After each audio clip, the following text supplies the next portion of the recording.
नमस्कार दोस्तों, एक बार पुनः स्वागत है। आप देख रहे हैं आपका अपना YouTube चैनल अनिल तिवारी की आवाज़। कृपया वीडियो को अंत तक देखें और चैनल को सब्सक्राइब नहीं किया तो कृपया चैनल को सब्सक्राइब करें। जानकारी को आगे बढ़ाएं उससे पहले देखते हैं नौ माँ दुर्गा महोत्सव समिति के द्वारा हो रहे कार्यक्रम में नन्हे मुन्ने बच्चों की कुछ प्रस्तुतियाँ।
भाई इन बच्चों के लिए ये तालियां कमजोर हैं क्योंकि अभी तक कॉन्वेंट स्कूल के बच्चे ही बहुत।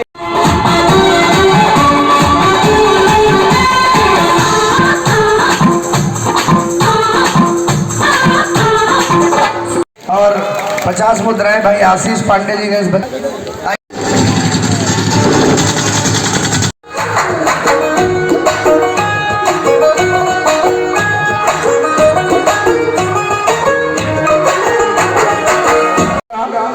मीडिया छवि तिवारी यदि यहाँ पर है तो कृपया मंच पर आ जाए।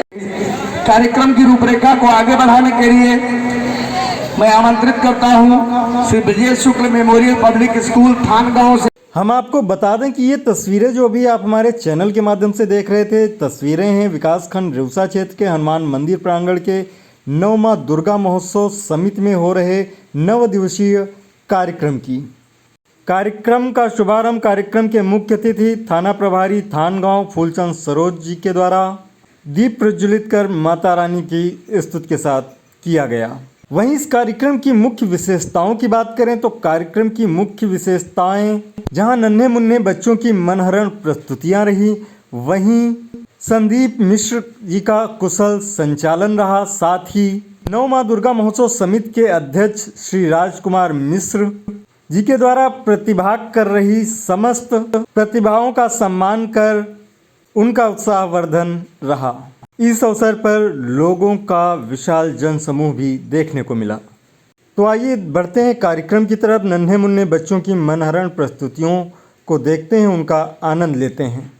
इस क्रम में हम सबसे पहले आपको दिखाते हैं राजनीति एवं अफसरशाही पर करारा प्रहार करती हुई एकांकी भोला राम का जीव का प्रस्तुतिकरण। उसके बाद बच्चों की प्रस्तुतियाँ। भोला राम का जीव नामक इस एकांकी के पात्र परिचय की तरफ बढ़ते हैं, फिर पूरी एकांकी। सप्तम के छात्र हैं और इस एकांकी में धर्मराज की भूमिका में है। आप लोग जोरदार तालियों से इनका अभिनंदन करिए, स्वागत करिए। इनका में है जो धर्मराज की सभा में रहते हैं और हम सबके पुण्य कर्मों का, पाप कर्मों का लेखा जोखा इन्हीं के पास है। तो रहे हैं दूत की भूमिका में है। शिखर मिश्र नारद की भूमिका में है। ये नारद जो इनका रोल वहाँ स्वर्गलोक से लेकर के और पृथ्वी तक इनका रोल रहेगा। अंत तक इस एकांकी में आपके साथ रहेंगे। और एक है भोला राम के पुत्र, क्योंकि भोला राम का क्योंकि उनकी मृत्यु हो चुकी है। भोला राम का पुत्र है ये। भोला राम का पुत्र एक कमल नयन है, कक्षा 6 के छात्र हैं। इस एकांकी में भोला राम के पुत्र की भूमिका में आपके से प्रस्तुत होंगे। दूसरे एक भोला राम जो होते हैं उनकी मृत्यु हो जाती है, उनकी पेंशन नहीं बनती जल्दी, तो एक ऑफिस का भी दृश्य दिखाया गया है इसमें। ये बाबू की भूमिका में कपिल हैं और बड़े बाबू की भूमिका में ऋषु त्रिवेदी जी हैं। ये दो बच्चे, एक ऑफिस के बाबू, छोटे बाबू, बड़े बाबू, यानी समझ गए क्या काम इनका है।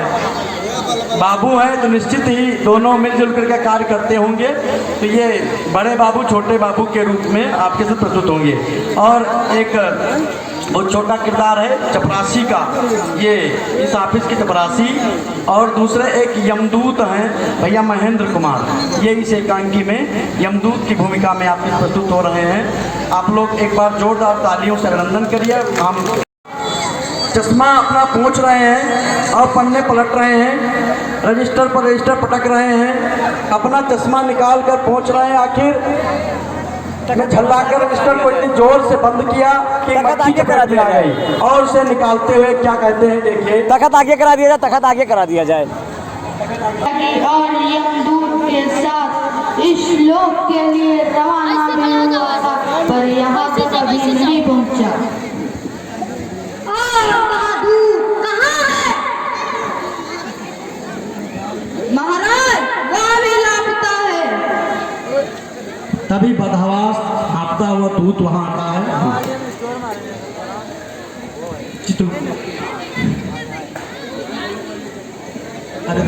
इतने दिन भोला राम का जीव कहाँ है? अरे मैं क्या बतलाऊं, आज तक तो मैंने धोखा नहीं खाया, पर भोला राम का जीव मुझे चकमा देकर भाग गया। 5 दिन पहले जब जीव ने भोला राम का जीव देखा, तब मैंने उसे पकड़ा और इस लोक की यात्रा आराम की निकल जो इनसे लेकर एक ही विवाह पर सवार हुआ, तो मेरे जीवन से छूट ना जाने कहाँ गया, ना जाने। जीवों को लाते लाते बूढ़ा हो गया, फिर भी एक मामूली बूढ़े आदमी के जीव ने तुझे चकमा दे दिया।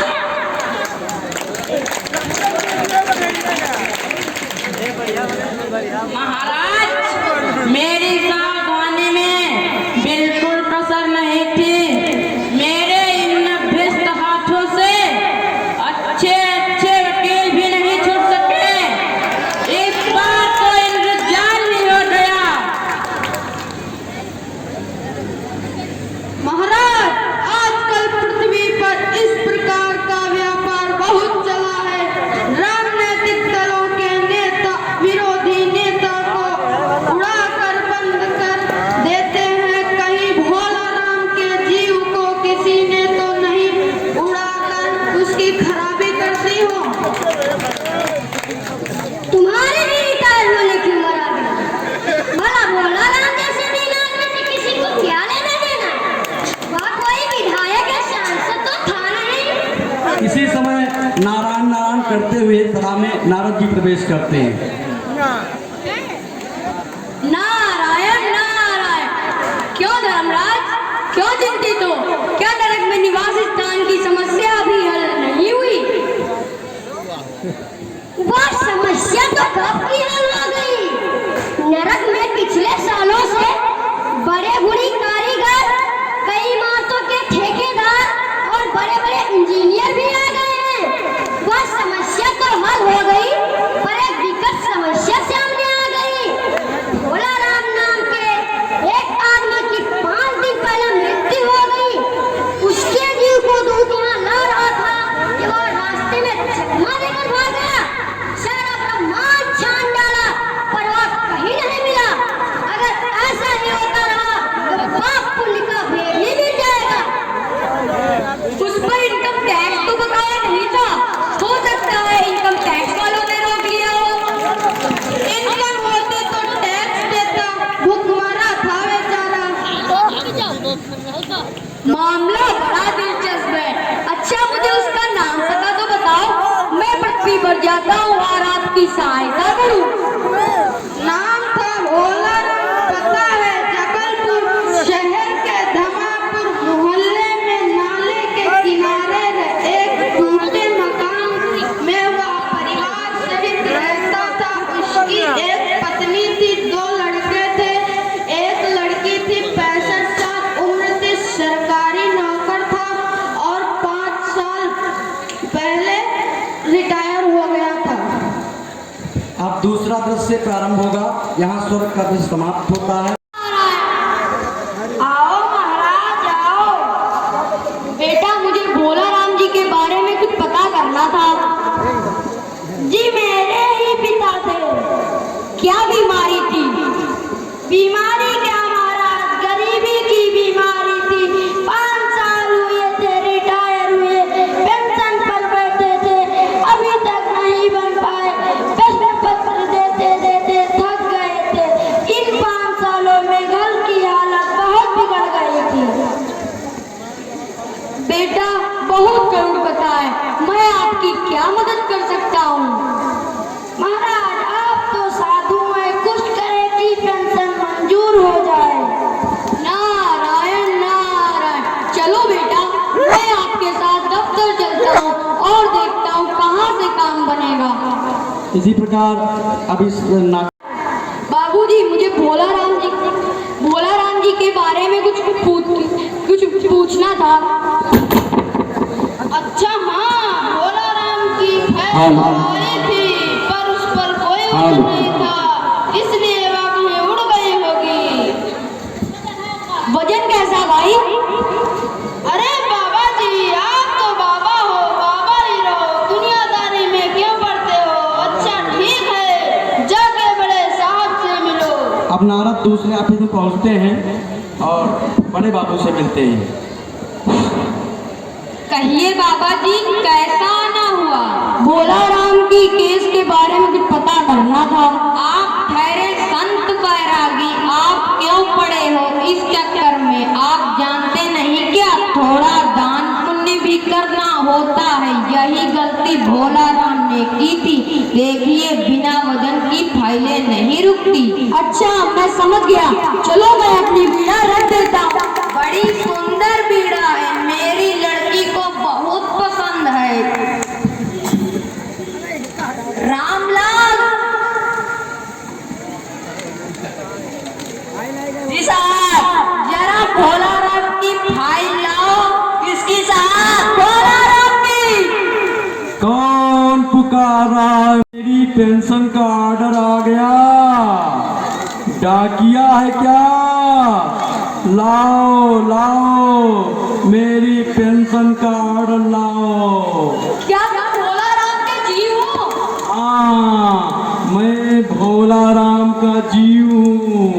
मैं नारद तुम्हें लेने आया हूँ, चलो स्वर्ग में तुम्हारा इंतजार हो रहा है। मुझे कहीं नहीं जाना, मैं अपनी फाइल में चिपका पड़ा हूँ। मैं अपनी फाइल छोड़कर कहीं नहीं जा सकता, कहीं नहीं जा सकता। इसी के साथ जय हिंद जय भारत।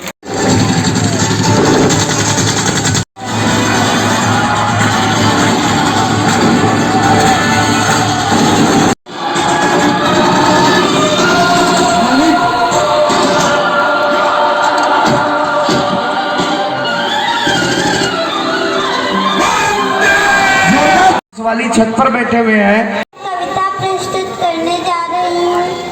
मन मंदिर में होगा प्रकाश, दुर्बुद्धि खलो का सर्वनाश। आता ताई होंगे विध्वंस, प्रफुल्लित होंगे सब देव अंश।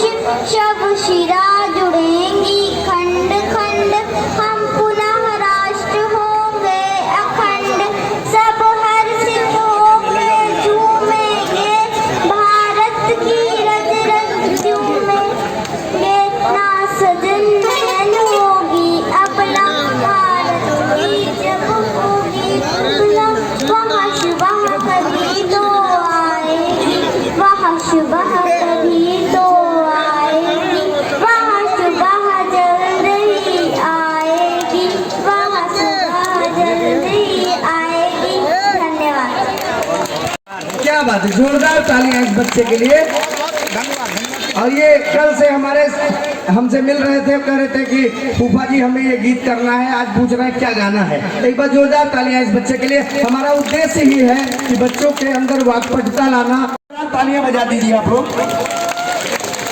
हनुमान जी की भूमिका करूंगा, आप सब एक बार जोरदार घोष करें, बोले हनुमान जी महाराज की। आप हैं छोटू यादव जी, हमारे आदरणीय राजकुमार चाचा जी के घर पर रह करके